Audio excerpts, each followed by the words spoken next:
Ia pun teringat momen saat almarhumah mengutarakan keinginannya untuk melihat para buah hatinya menikah dan memiliki besan.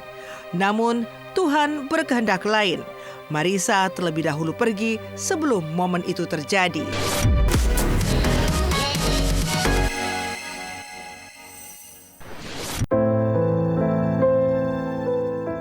Pemirsa Silet RCTI, kematian merupakan suratan dari Sang Pencipta.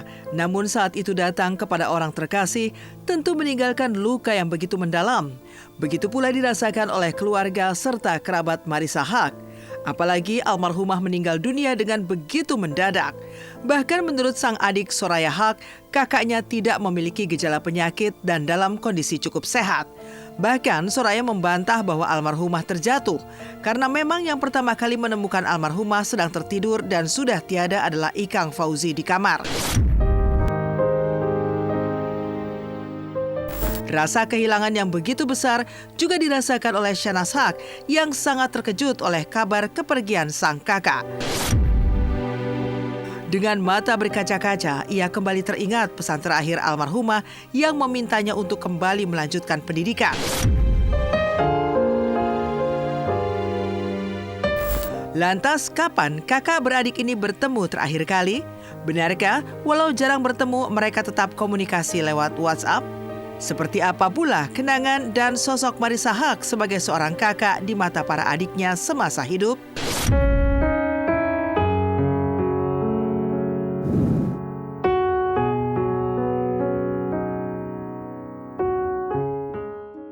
Dia pergi dengan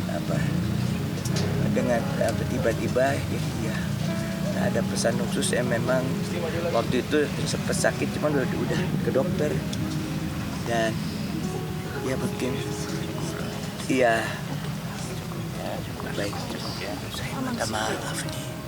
Aneh banget. Jadi kalau saya juga susah untuk mau ngomong karena ini mengejutkan sekali.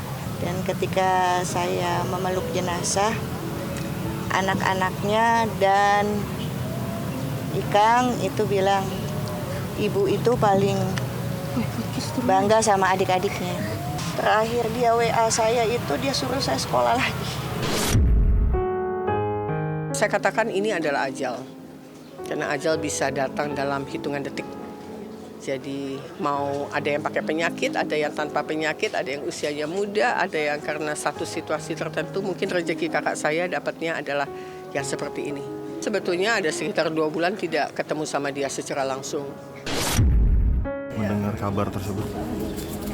Tentunya saya pun nggak bisa ngomong apa-apa lagi pokoknya. Kesedihan saya sangat mendalam sekali karena banyak kenangan dengan almarhumah itu. Dia selalu mensupport saya dalam setiap kegiatan apapun, baik kegiatan organisasi kemasyarakatan maupun juga kegiatan politik.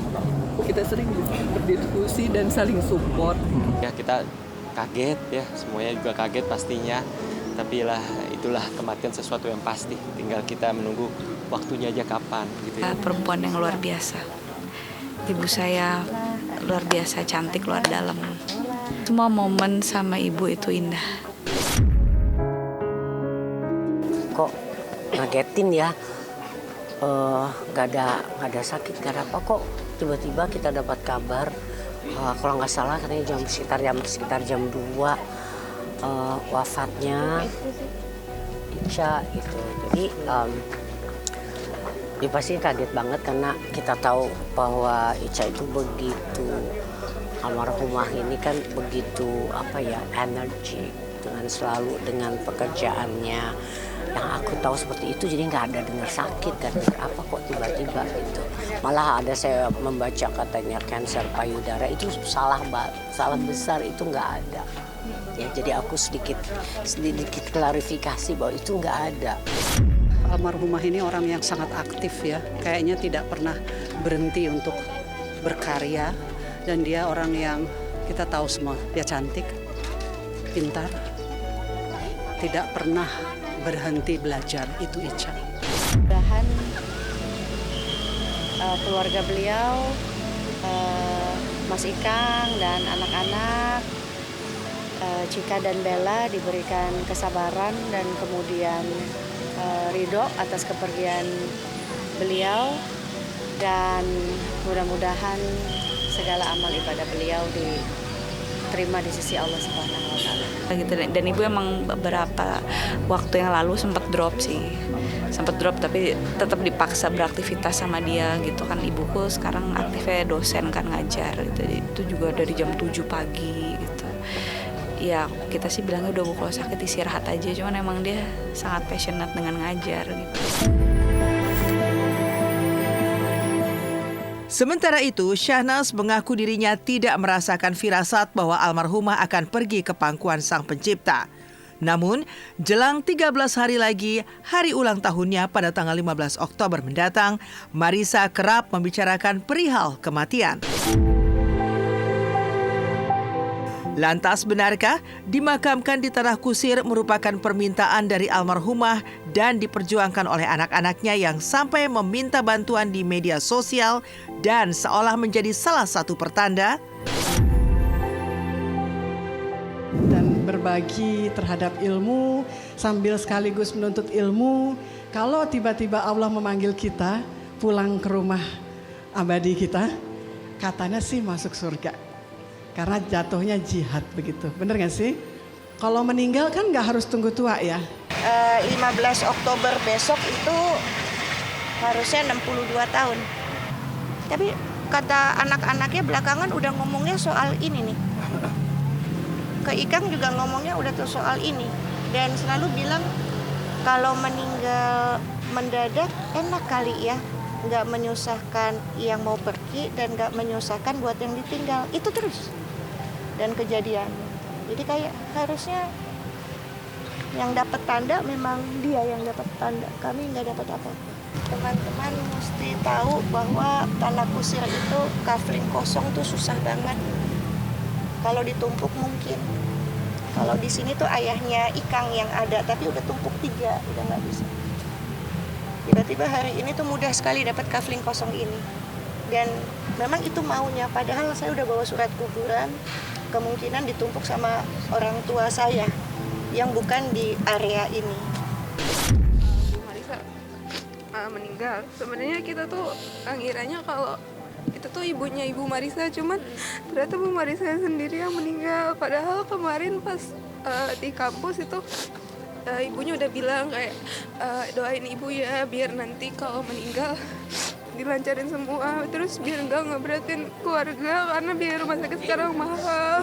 Terus pas hari Senin Bu Marissa tuh habis traktir kita karena kita belum sarapan. Terus ibu bilang juga kalau ibu nggak apa-apa meninggal habis traktir kalian, ibunya mati syahid. Iya sih, dia beberapa minggu terakhir tuh kalau kata adik aku kayak suka nyinggung, ngomongin tentang kematian gitu. Kesedihan yang begitu pilu turut menyelimuti hati anak-anak Marissa Haque. Cika Fauzi bahkan mengunggah pesan emosional mengenai kepergian sang ibunda. Ia pun teringat momen saat almarhumah mengutarakan keinginannya untuk melihat para buah hatinya menikah dan memiliki besan. Namun Tuhan berkehendak lain. Marissa terlebih dahulu pergi sebelum momen itu terjadi. Pengen hal yang saya belum bisa ngasih, yaitu bantu. Seneng kalian. Iya. Udah yuk. Ya doain ibu, anak-anak saya supaya saya bisa tegar ya. Pilu yang begitu luar biasa pun begitu terasa dari Ikang Fauzi yang kini kehilangan pasangan hidup separuh jiwanya yang sudah bersama selama 38 tahun. Pernikahan mereka juga penuh keharmonisan dan jauh dari kabar miring. Romantisnya Ikang saat mengungkap bahwa sepanjang hidupnya, momen saat sang istri sedang tertidur menjadi salah satu yang membuatnya bahagia. Hal tersebut membuat banyak orang ikut merasa sedih karena perjumpaan terakhir Ikang pun saat melihat sang istri meninggal dunia dalam posisi tertidur di kamarnya. Lantas, apa kata dokter jantung terkait meninggal saat tidur? Benarkah itu henti jantung dan bukan serangan jantung?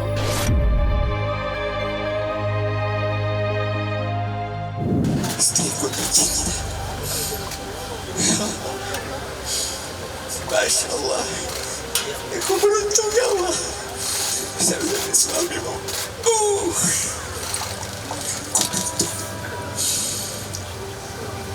Ya Allah, ya kita yang hebat, kuat.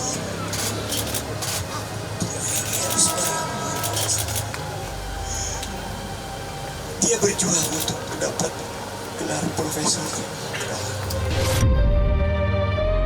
Itu sempat dia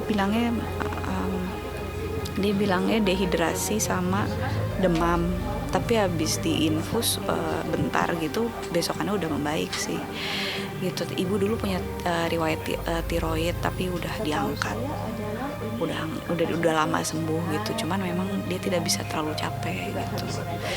Nah mungkin kemarin tuh kejadian sampai lewat karena dia kecapean, jadi ya aku nggak tahu mungkin serangan jantung atau gimana, itu harus dibuktiin lagi sih gitu. Tapi yang jelas kayak tidur gitu, kayak tidur aja, jadi meninggalnya dalam tidur. Semua pasti kaget dan tentunya merasa kok aneh ya, kok bisa ada orang tiba-tiba nggak ada riwayat jantung lalu tiba-tiba henti jantung. Nah ini sebenarnya justru merupakan hal yang paling sering dikemukakan oleh seseorang yang mengalami serangan jantung atau keluarga yang menyaksikan seperti pada kasus ini ya, dimana kaget kok bisa terjadi henti jantung.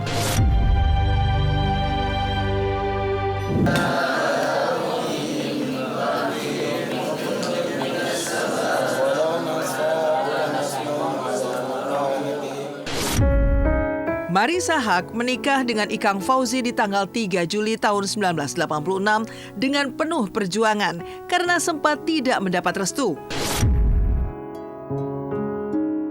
Alan Haque, ayahanda Marissa, menganggap profesi Ikang yang saat itu adalah penyanyi rock dianggap kurang mapan untuk menjadi pendamping putrinya. Namun Ikang tidak menyerah dan terus membuktikan kesungguhan cintanya hingga akhirnya ia dan Marissa bersanding di pelaminan. Selama masa pernikahan mereka, Marissa dan Ikang sangat romantis satu sama lainnya. Mereka pun kerap menghabiskan waktu untuk liburan bersama keluarga, bahkan ke luar negeri.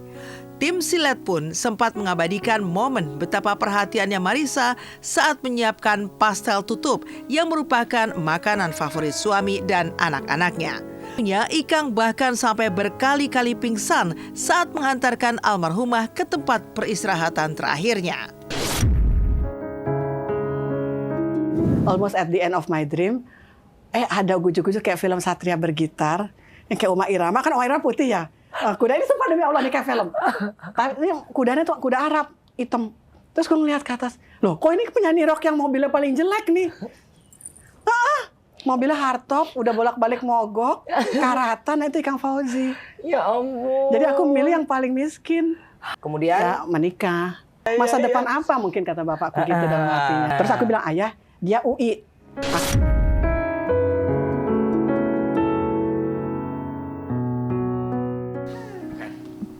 Tapi tunggu sendoknya ya. Iya siap. Katanya kita keluarga bahagia. Amin, amin, amin, amin. Lagi disuap. Masa yang sangat KPK maaf ya, kita menyuap suami. Mandi kebo. Wah ya luar biasa ya maksudnya. Yang saya bilang, dia 38 tahun kita bersama-sama. Itu yang saya bilang, cinta kita tuh udah karena kita saling mencintai karena kita cinta sama Allah. Makanya hari ini kalau dia dipanggil, yang perlu saya yakini adalah anak-anak Allah lebih mencintai dia.